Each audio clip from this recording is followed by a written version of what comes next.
राज्यात काही भागात मान्सूनपूर्व पावसाच्या सरी बरसायला सुरुवात झाली आहे, पण विदर्भात सूर्य अक्षरशः आग ओकतोय।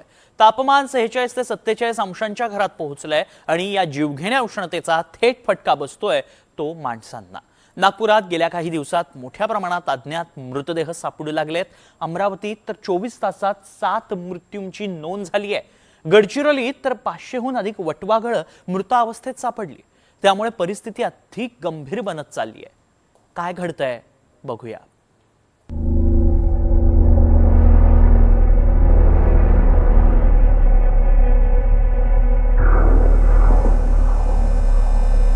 उपराजधानी नागपूरमध्ये उष्णतेचा तडाखा वाढत चाललाय। शहरात 9 दिवसात 21 अज्ञात मृतदेह सापडलेत। हे मृतदेह रस्त्याच्या कडेला, उड्डाणपुलाच्या खाली आणि सार्वजनिक ठिकाणी आढळून आलेत। मृतदेहांची ओळख अद्याप पटलेली नाही। हे मृत्यू उष्माघातामुळे झाले असावेत असा प्राथमिक अंदाज व्यक्त केला जातोय। मात्र नेमकं कारण शवविच्छेदनानंतरच स्पष्ट होईल। गेल्या काही दिवसात नागपूरचा पारा 46 अंशांवर पोहोचला। विदर्भातल्या बहुतेक जिल्ह्यांमध्ये तापमान 45 अंशांच्या पार गेलं होतं। रात्री सुद्धा उष्णतेच्या झळा कायम असल्यानं नागरिक त्रस्त आहेत। या परिस्थितीत बेघर लोक, रस्त्यावरचे भिकारी आणि सोबतच उन्हातान्हात काम करणारे मजूर आणि कामगारांना मोठा धोका निर्माण झाला। वाढत्या उष्णतेमुळे आता प्रशासन सुद्धा सतर्क झालंय।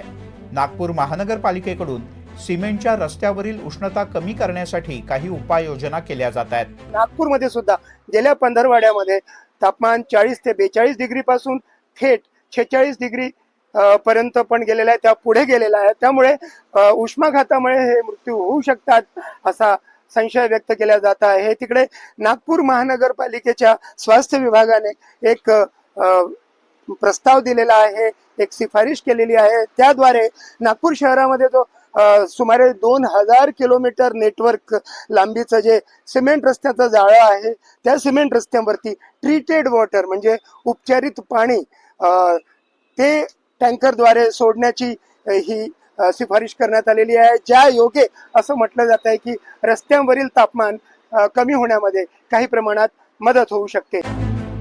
अमरावतीत परिस्थिती चिंताजनक बनली आहे। गेल्या 24 तासात शहराच्या वेगवेगळ्या भागात 7 जणांच्या मृत्यूची नोंद झाल्याची माहिती समोर आली आहे। उष्माघातानं बेघर आणि बेवारस व्यक्ती बळी ठरत असल्याचं समोर आलंय।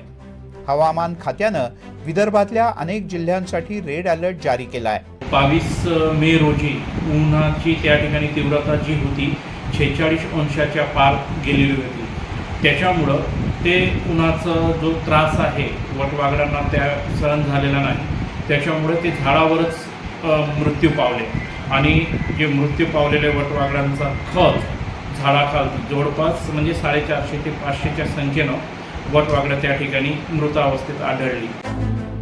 उष्णतेचा फटका फक्त माणसांनाच नाही तर वन्य प्राण्यांना, पशुपक्ष्यांना सुद्धा बसतोय। गडचिरोलीच्या सिरोंचा इथे एकाच वेळेला 500 पेक्षा अधिक वटवाघळांचा मृत्यू झाला।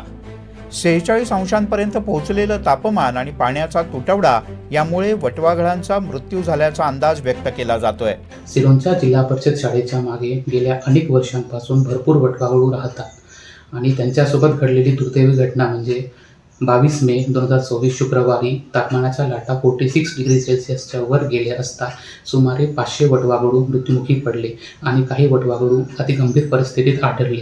त्यांच्यासाठी तात्काळ पाण्याचे स्रोत उपलब्ध करून देण्यात आले। वाढत्या उन्हामुळे पक्ष्यांचा व मुक्या प्राण्यांचा जीव जाऊ नये याकरिता सर्वांनी आपल्या घरासमोर या मुक्या पक्ष्यांसाठी चारा आणि पाण्याची व्यवस्था करावी।